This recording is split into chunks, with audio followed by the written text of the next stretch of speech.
미셔널 처치, 미셔널 라이프라는 제목으로 요한복음 2장 21절 또 마태복음 5장 16절 말씀입니다. 우리 스크린을 보면서 같이 한번 합독해서 본문을 읽죠. 예수께서 또 이르시되 너희에게 평강이 있을지어다. 아버지께서 나를 보내신 것 같이 나도 너희를 보내노라. 이같이 너희 빛이 사람 앞에 비치게 하여 그들로 너희 착한 행실을 보고 하늘에 계신 너희 아버지께 영광을 돌리게 하라. 아멘. 요즘처럼 이 선교적 교회에 대한 관심이 많아진 적도 없는 것 같습니다. 그래서 이제는요, 어느 교회를 가도 초신자가 아닌 한은 선교적 교회라는 말은 다 들어보셨고 또 어느 정도는 알고 계세요. 자, 그런데 의외로 이 선교적 교회에 대한 오해도 많은 것 같아요. 사실 선교적 교회론이라는 것은 선교를 많이 하기 위해서 나온 것이 아닙니다. 또 선교를 효과적으로 하기 위한 것도 아니고요. 더 나아가서 선교를 통해 교회가 양적으로 성장하기 위한 것도 아닙니다. 오히려 선교적 교회론이라고 하는 것은 교회의 본질인 선교를 교회의 여러 가지 프로그램 중에 하나로 전락시킨 서구 기독교의 반성에서 시작된 겁니다. 그래서 선교학자인 쉔크는 이런 말을 했습니다. 교회는 하나님의 선교에 봉사하기 위해 조직되었고 바로 이것이 교회가 존재하는 목적이다. 따라서 하나님의 선교를 위해 교회가 존재한다는 이 교회의 본질을 회복하지 않는 한 서구교회의 진정한 회복은 없을 것이다. 이런 말을 했어요. 성경 공부를 아무리 많이 하고 아무리 기도를 많이 하고 해도 교회의 본질인 선교를 회복하지 않으면 교회 회복은 없다는 것이죠. 또 메노나이트 연합신학교의 베럿도 비슷한 말을 했습니다. 하나님의 선교가 교회를 만들었고 교회는 선교를 위해 존재한다. 그런데 여러분, 이것은요 선교 지상주의가 아니에요.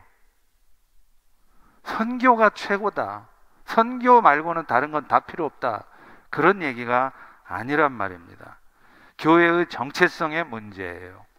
그래서 선교적 교회로는 한마디로 말하면 by mission, for mission이라는 이 두 말로 정리가 될 수 있어요. 다시 말하면 교회는 하나님의 선교에 의해서 세워졌고 그래서 교회는 하나님의 선교를 위해 존재한다는 것입니다. 저는 오늘 이 선교적 교회에 대한 방법론적인 측면이 아니라 보다 원리적인 측면에서 여러분들과 몇 가지를 나누어 보려고 합니다. 첫 번째로 선교적 교회론이라고 하는 것은요, 말씀드린 대로 교회의 정체성을 확립하는 데서 출발을 해요. 다시 말하면 선교적 교회론은 교회가 선교사 몇 명을 보낼 것인지 목표를 정해서 우리는 10년 안에 10명, 20년 안에 20명 그렇게 해서 선교사 많이 보내는 것을 말하는 게 아니라는 거예요. 교회의 몸을 이룬 성도 여러분 자신들이 하나님의 선교를 위해서 이 땅에 보냄받은 자라는 정체성을 인식해야 되는 것입니다. 다시 말하면 선교의 주체는 삼위 하나님이시고요. 교회가 된 성도들, 여러분들은 그 하나님이 하시는 선교의 도구로서, 통로로서 동참해야 된다는 걸 말하는 거예요. 따라서 교회는 하나님의 선교의 동역자로서의 사명을 몇 사람들에게만 맡기지는 않습니다.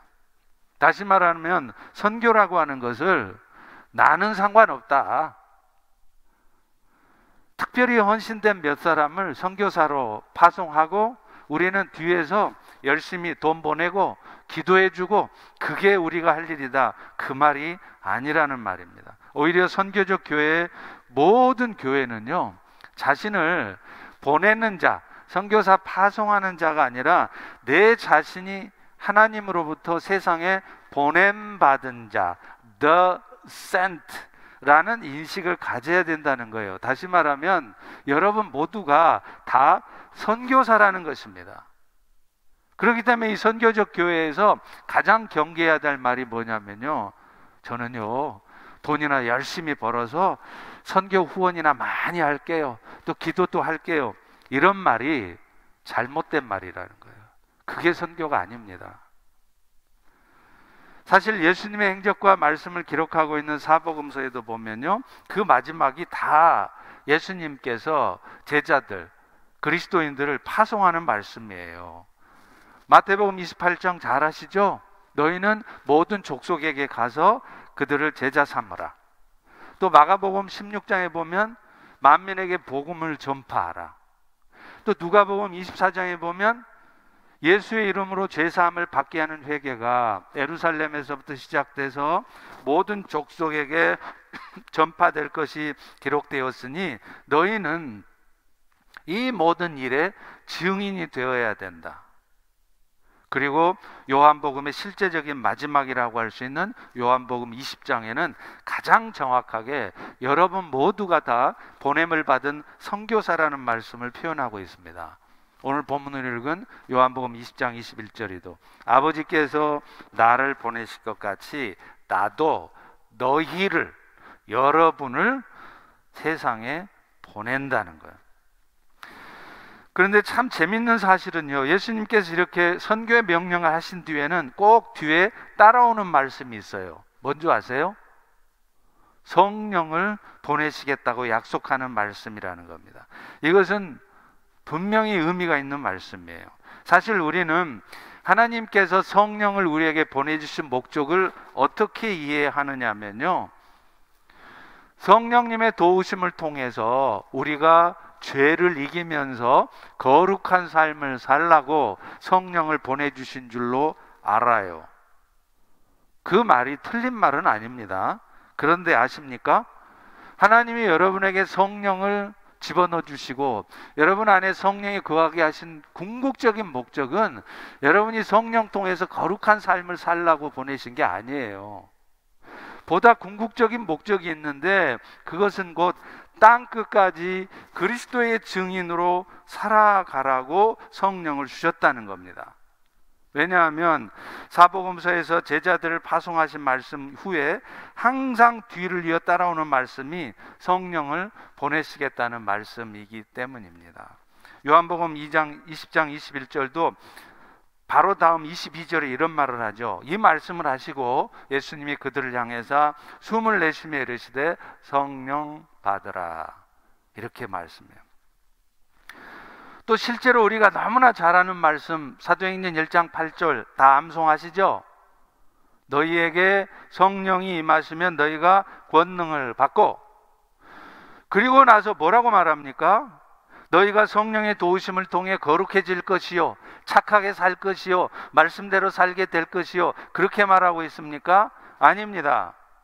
예루살렘과 온 유대와 사마리아와 땅끝까지 이르러 내 증인이 되리라, 이렇게 말하고 있다는 거예요. 결국 성령을 여러분 모두에게 주신 목적도 착하게 살아라, 죄 이기고 살아라, 그게 궁극적 목적이 아니라는 겁니다. 선교의 사명을 감당하기 위한 것, 다시 말하면 여러분 모두가 내 자신이 선교사라는 그런 정체성과 사명감을 가지고 영혼 구원을 위해서 살아가라고 보내주신 것이라는 겁니다. 실제로 보면요, 성령이 구약 시대에는요 소수의 선지자들, 제사장들, 왕들에게만 임했어요. 그죠? 근데 신약 시대에 오면 그 성령을요 하나님께서 모든 택함 받은 성도들에게 보내신다고 말씀하세요. 이 말씀이요, 예수님이 오시기 이미 700년 전에 요엘서 2장에 예언이 되어 있어요. 그래서 요엘 2장 28절에 보면 이런 말이 있습니다. 너희 자녀들이 장래일을 말하고 너희 늙은이는 꿈을 꾸며 너희 젊은이는 이상을 볼 것이며. 그런데요, 우리는 이 말씀을 잘못 이해해요. 대부분 성도들이, 아마도 여러분도 그러셨을 거예요. 이 말씀을 어떻게 이해하느냐? 하나님께서 어린아이들한테는 예언을 하게 하고 젊은 사람들한테는 환상을 보여줘서 당신의 뜻을 계시하시고, 또 늙은이들한테는 꿈을 통해서 자신의 뜻을 알려주신다, 이렇게 얘기를 해요. 그래서 나이 드신 어르신들은 맨날 하는 얘기가, 간밤에 내가 꿈을 꿨는데 아무래도 심상치 않아, 매일 꿈 얘기하는 거예요. 젊은 사람들은 내가 기도하는데 하나님이 환상을 보여줬는데 그 환상에서 뭐가 어땠더라. 여러분, 이게 굉장히 위험한 얘기예요. 물론 하나님은 오늘도 꿈을 통해서, 환상을 통해서 자신의 뜻을 계시하십니다. 그런데 이 말씀은 그 말이 아니에요. 그럼 무슨 말이냐?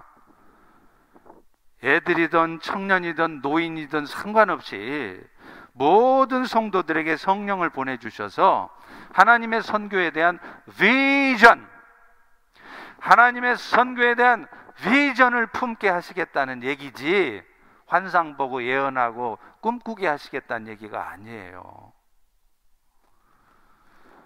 요엘서 2장 28절 앞부분을 보면 그게 잘 설명이 돼 있어요. 그 후에 내가 내 영을 만민에게 부어주리니, 이렇게 말하고 나서 자녀들이 예언할 것이요 청년들은 환상을 보고 아비들은 꿈을 꾸리라, 이렇게 말씀하고 있죠. 결국 요엘서 2장 예언은 모든 성도들에게, 신약시대가 되면 모든 성도들에게, 모든 여러분들에게, 여러분 모두에게 성령이 임하게 될 것이고, 그 성령을 주신 목적이 뭐냐?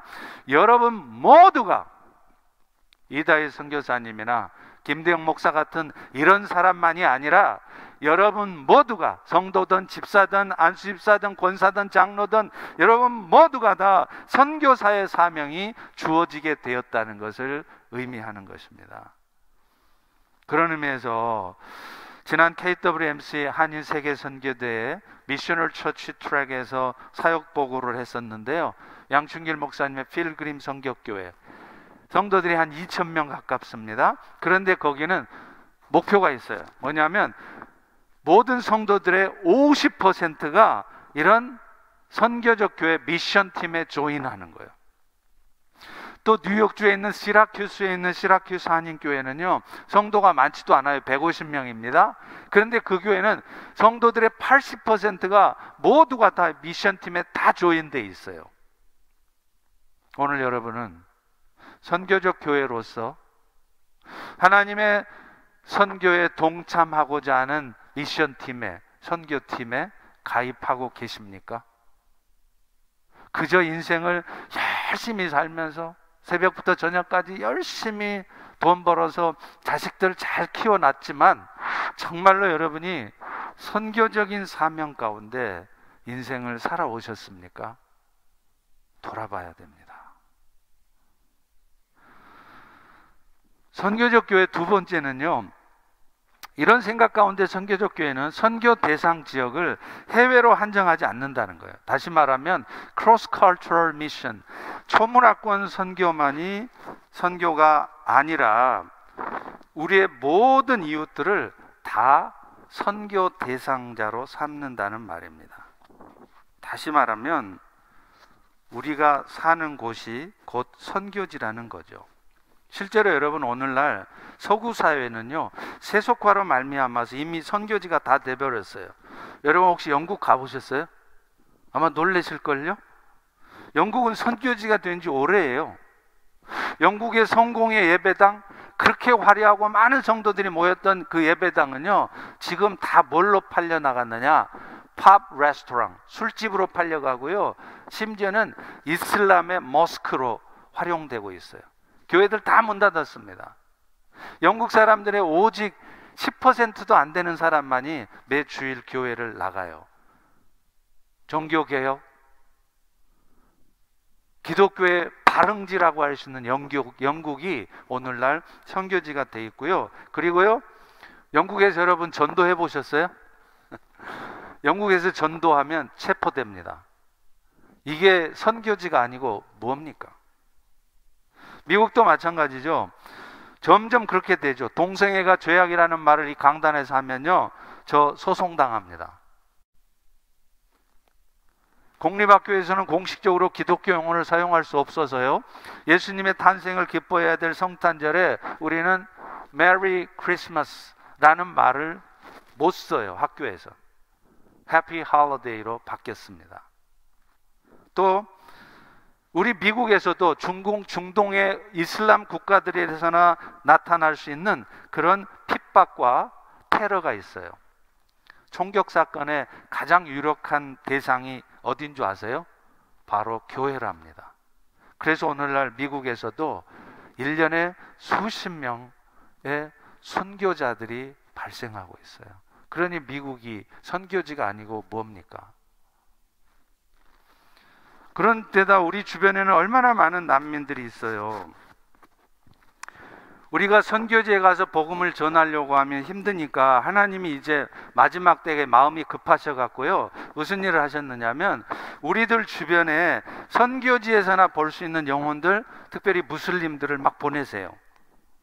그래서 그들이 여호와의 징조를 가지고 이제 복음을 전에 듣지 못한 다른 나라로 가서 여호와의 영광을 나타내도록 하고 계신다는 거예요. 여러분 아마 선교에 대해서 관심을 잘 갖고 계시지 않으면 이 말씀을 잘 모르실 거예요. 오늘 꼭 기억하세요. 꼭 기억하세요. 이사야 66장 19절에 보면 이런 예언이 돼 있습니다. 예수님이 오시기 700년 전, 지금으로부터 이미 2700년 전에 하나님은 이사야 선지자를 통해서 오늘날 난민들을 통해 하나님의 선교하실 것을 이미 예언해 놨어요. 이렇게 말합니다. 내가 그들 가운데 징조를 세워서 그들 가운데 도피한 자, refugee를 말하겠죠. 여러 나라, 곧 나의 명성을 듣지도 못하고 나의 영광 보지 못한 먼 섬들, 먼 나라들로 보내리니 그들이 나의 영광을 문 나라에 전파하리라. 이 말이 어디에 써졌다고요? 지금으로부터 2700년 전에 오늘 이 시대에 많은 난민들이 발생할 것이고, 그 난민들을 통해서 여호와의 영광을 온 세계 땅에 전하게 하시겠다는 것을 이미 2700년 전에 이사야 선교사를 통해, 이사야 선지자를 통해 말씀하셨다는 거예요. 오늘날 인류 역사에서 지금 21세기처럼 난민들이 곳곳에서 발생한 적은 없습니다. 이번에 저희가 탐방을 갔던 터키와 레바논에도 그런 난민들이 있었어요. 사진을 보시면 터키에는 8천만 명의 인구 중에 무려 1600만 명의 시리안 난민들이 있습니다. 저 아이들 줄 서서 구디백 타려고 서 있는 거 보세요. 이런 애들이 터키에만 1600만 명이 와 있습니다. 레바논에는 인구가 700만 명인데 그 중에 150만 명이 이런 난민이에요.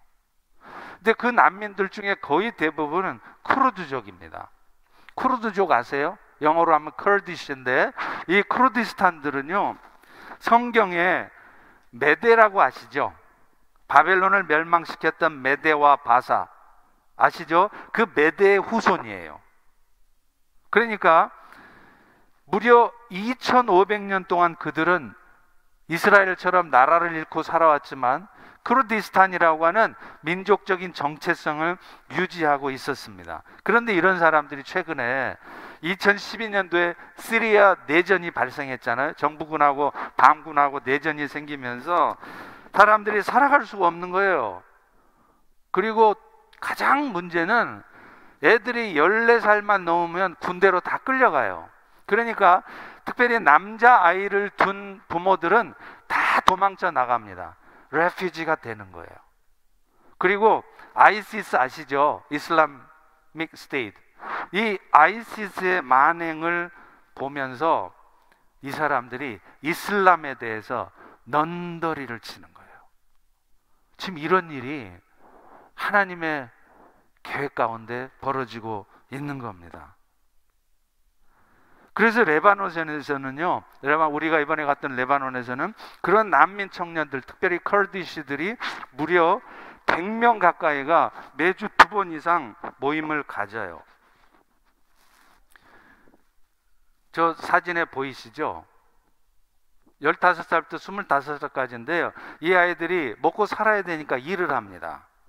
셀폰 수리도 하고요. 봉제 공장에 가서 재봉질도 하고요. 그렇게 하루 종일 일하고 8시쯤 퇴근하면 여러분 같으면 어떻게 하겠어요? 집에 들어가기 바쁘겠죠? 쉬고 싶겠죠? 근데 이 아이들이 이 센터로 모여요. 먹을 것을 줘서 모이는 게 아닙니다. 거기 모였을 때 난민들로부터 정체성의 위기를 느끼는 아이들이 서로 위로받고 힘을 얻어요. 그래서 레바논의 반준화 선교사님이 그 아이들을 모아놓고 일주일에 2번 혹은 3번씩 성경도 가르치고 피자 같은 거 먹을 것을 주고 또 셀로 나눠서 서로 삶을 나누게 해요. 근데 이게 갈수록 많이 모이는 거예요. 그래서 너무 많아지면 재정 부담도 있고 하니까 더 이상 오지 말라고 커트해야 될 정도래요. 근데 이 아이들 중에는 말씀드린 것처럼 셀폰 수리를 10년 가까이 해온 친구들도 있고요. 봉제 공장에서 이 재봉지를 숙련되게 하는 친구들이 있어요. 그래서 이 선교사님이 생각하고 있는 것이 이 청년들이 그 땅에서 살아갈 수 있도록 비즈니스를 열어주고 또 그들의 이 스킬업 시킬 수 있도록 직업 훈련을 하는 것을 계획하고 있는 겁니다.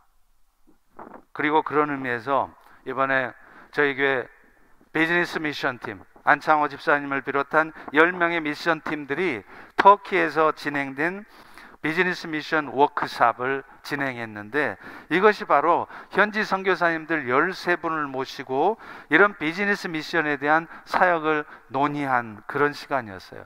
여기에 참석했던 선교사님들이 얼마나 의미 있고 감사한 시간인지 모르겠다는 거예요.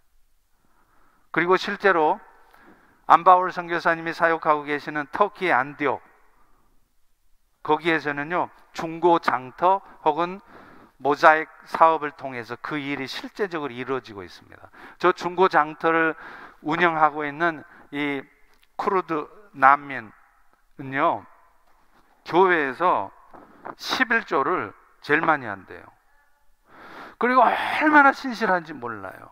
그러니까 그런 사람들이 비즈니스를 잘 할 수 있도록 교회가 돕고 우리가 돕고 해서 그들이 그곳에서 잘 먹고 살 수 있도록 하면서 선교적 사명을 감당하게 하는 것, 이것이 교회들이 우리가 해야 될 일이라는 겁니다.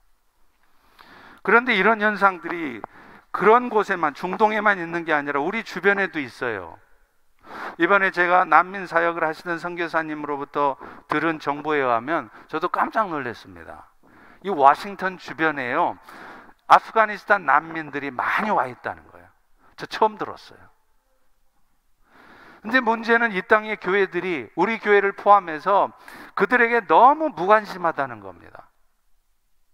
우리 주변에 이미 수많은 도피자들을 보내주셨는데 정작 우리는 관심이 없어요.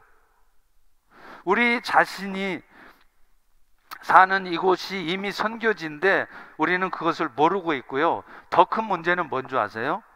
하나님이 보내주신 그런 난민들을 우리는 아주 위험한 존재로 이해하고 있다는 겁니다.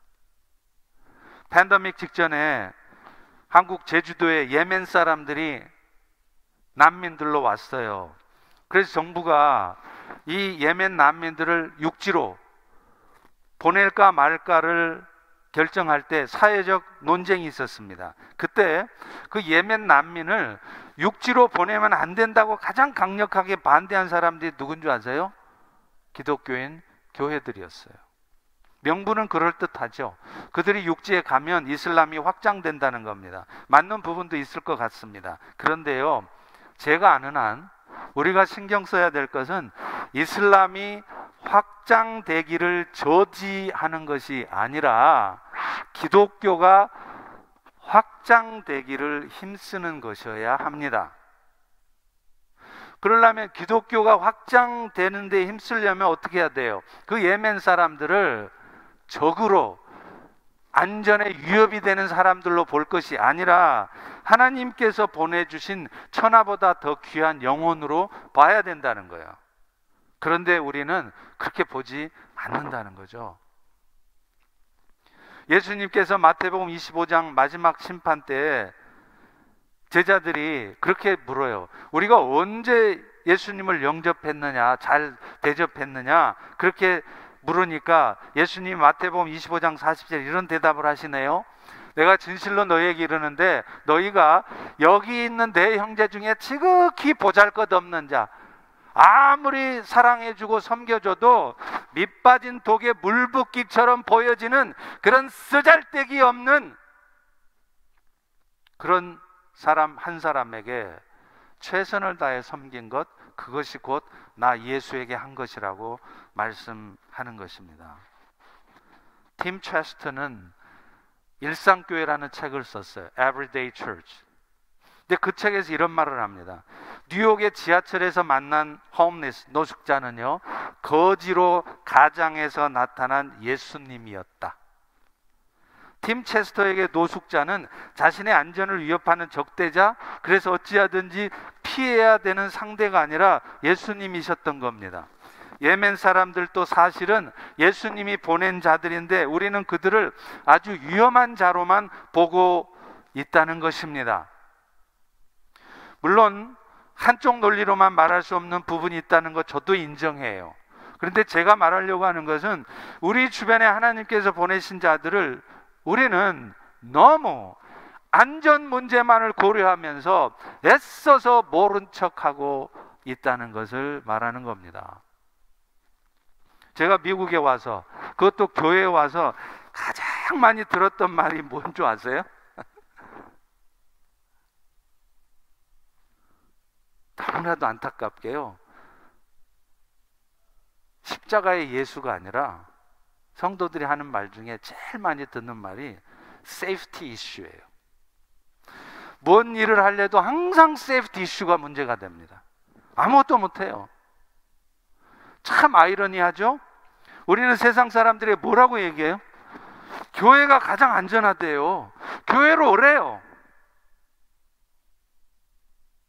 찬양할 때도 주님은 우리의 피할 산성이시오 요새시라 맨날 그러잖아요. 그런데 그 주님은 어쩌면 우리들보다, 여러분들보다 노숙자들이나 난민들에게, 여러분들 눈에는 아주 위험해 보이는 사람들에게 더 필요하지 않을까요? 예수님이 그들의 피할 산성이 되게 해야 하지 않을까요? 그런데 우리는 막상 난민들이나 노숙자들 같이 그야말로 안전에 위협될 수 있는 사람들이 오면 가장 먼저 경계해요. 정말로 아이러니컬합니다. 물론 안전 문제 중요하죠.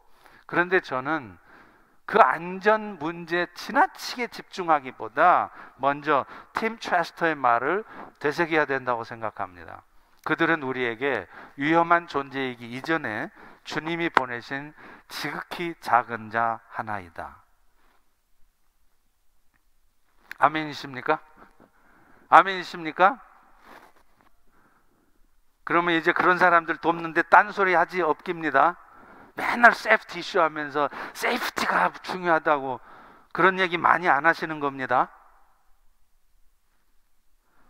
그리고 사실 교회를 표현할 때 우리는 로컬 처치라는 말을 하잖아요. 근데 여러분, 왜 하필 처치 앞에 로컬이라는 말이 붙어 있을까요? 그것은, 교회라는 것은 그 교회가 있는 지역을 먼저 섬겨야 된다는 말이에요.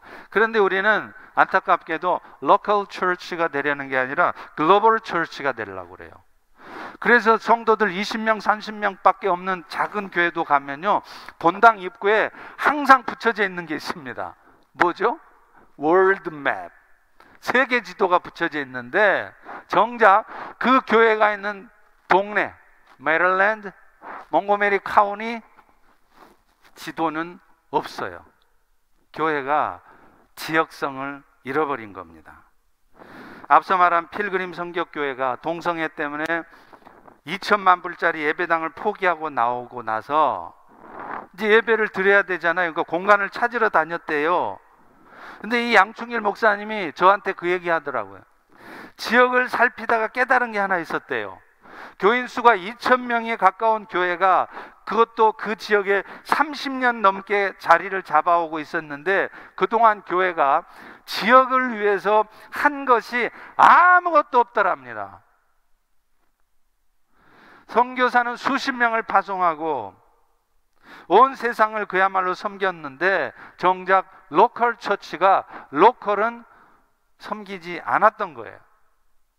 그 지역에 어떤 어려움들이 있고 어떤 부분에 문제가 있는지를 전혀 모른 채로 그저 아프리카로 남미로 돌아다니기만 바빴다고 얘기하시더라고요.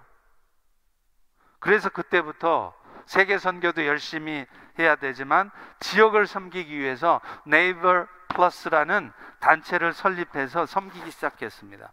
5년이 지난 지금 그 네이버 플러스 안에 25개 미션팀, 사역팀이 있어요.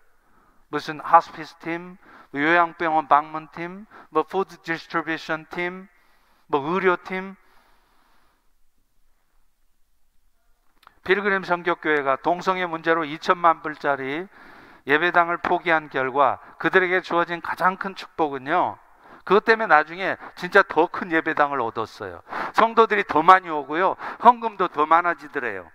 그게 저는 그들이 얻은 축복이라고 생각하지 않습니다. 그들의 동성애를 통해, 동성애 때문에 예배당을 포기한 것을 통해 얻은 축복은 교회의 가장 중요한 존재 목적을 찾은 것이라고 저는 생각합니다.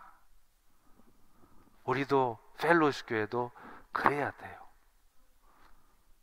세 번째로 선교적 교회론에서의 선교의 방법은요, 입술로 예수를 전하는 거 그거 필요하죠. 그런데 더 중요한 것은 그리스도를 우리의 삶을 통해 전하라는 거예요. 다시 말하면 미셔널 처치가 되기 위해서는 미셔널 라이프를 살아야 된다는 거예요. 예수님이 복음서에서 유언처럼 남겨주신 두 가지 명령이 있죠. 하나는 선교 명령이고 하나는 사랑의 계명이에요. 그런데 이 두 계명이 사실은 하나예요. 무슨 말이냐? 선교는 어떻게 이루어지느냐? 가서 예수님이 십자가에서 죽으셨습니다, 당신의 죄 때문에 죽으셨습니다, 백날 그런 얘기 해봐야, 그런 말 해놓고 하나도 고통받고 힘들어하고 오갈 데 없고 먹을 것 없는 사람들을 위해서 자신을 희생하지 않는 그런 사람들의 십자가 복음을 전하는 일로는 한 명의 영혼 구원도 일어나지 않습니다.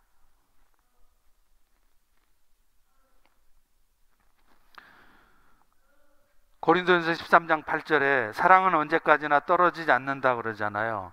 근데 여러분이 언제까지나 떨어지지 않는다? 그 사랑하고 있으면 자식들이 시험에 붙는단 말인가? 그거 생각해 보셨어요? 이 번역이 틀린 거예요. 이 번역 고쳐야 돼요.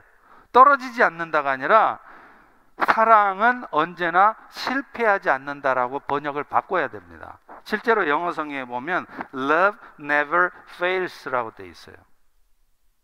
오늘도 여러분이 지금 뭐 어떻게 하면 좋을까? 저놈의 시끼, 왼수 같은 놈의 시끼 어떡하지? 내 뻔때를 한번 보여줘?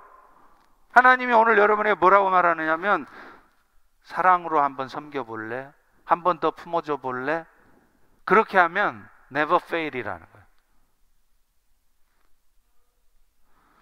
오늘 본문도 그렇게 말하고 있지 않습니까? 마태복음 5장 16절입니다. 이같이 너희 빛이 사람 앞에 비치게 해서 그들로 너희의 착한 행실을 보고 하늘에 계신 너희 아버지께 영광을 돌리게 하라. 눈에 보이는 대단한 무언가를 하는 것이 아니라, 선교지에 예배당 몇 개 세웠느냐가 아니라, 더 중요한 것은 여러분들이 일상 속에서 선교적인 마인드를 가지고 살고 있느냐가 더 중요해요. 그래서 여러분의 그런 일상을 통해서 영혼 구원의 역사들이 일어나고 있느냐는 겁니다. 여러분이 지금 미국 이민 와서 30년, 40년 동안 열심히 살아오셨어요. 그래서 자식들 좋은 대학도 보내고, 그래서 닥터도 만들고 로이어도 만들었어요.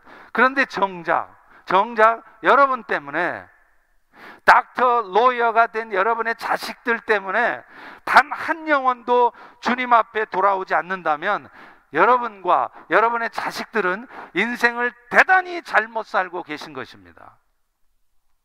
높은 자리에 올라가면 뭐예요? 월급 많이 받으면 뭐예요? 사회적 지위를 가지면 뭐합니까? 하나님 우리를 부르신 선교적 목적을 따라서 선교적 삶을 살지 않는데, 그래서 평생 동안 단 한 영혼도 나 때문에 예수를 믿게 되는 역사가 없는데, 여러분이 주님 앞에 서서 뭐라고 말씀하실 겁니까?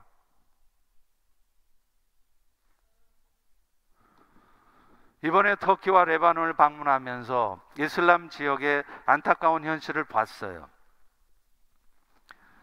안바울 선교사님을 따라서 시리안 난미 캠프를 방문했습니다.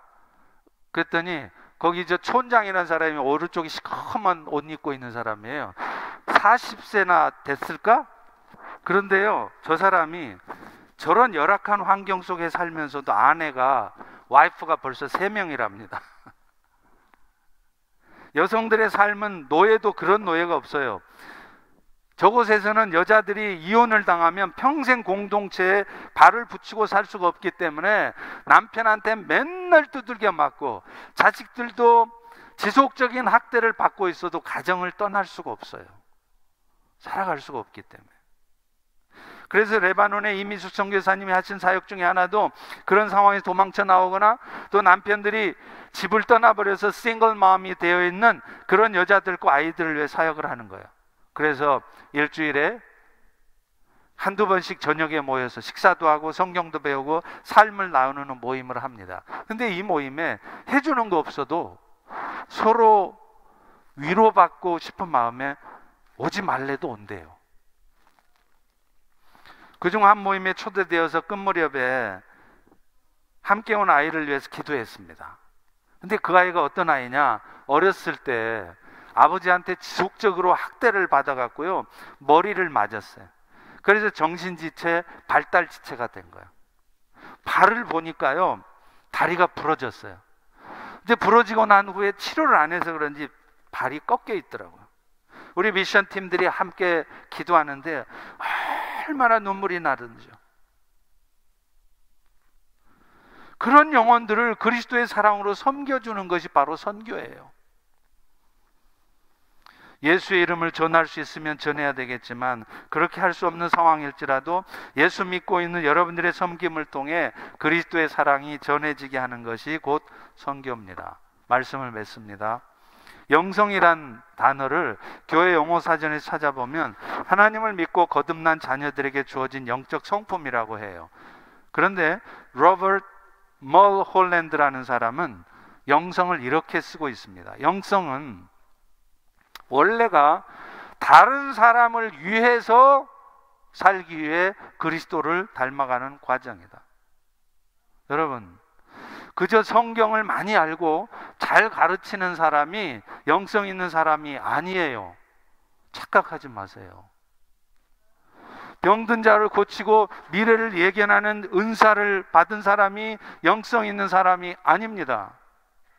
그리스도의 성품인 겸손과 온유함을 가지고 따뜻한 마음을 가지고 다른 사람들을 그리스도의 사랑으로 섬길 수 있는 사람이 바로 영성 있는 사람이에요. 그리고 선교적 교회는 바로 그런 선교적 영성을 가진 사람들에 의해 이루어져 갑니다.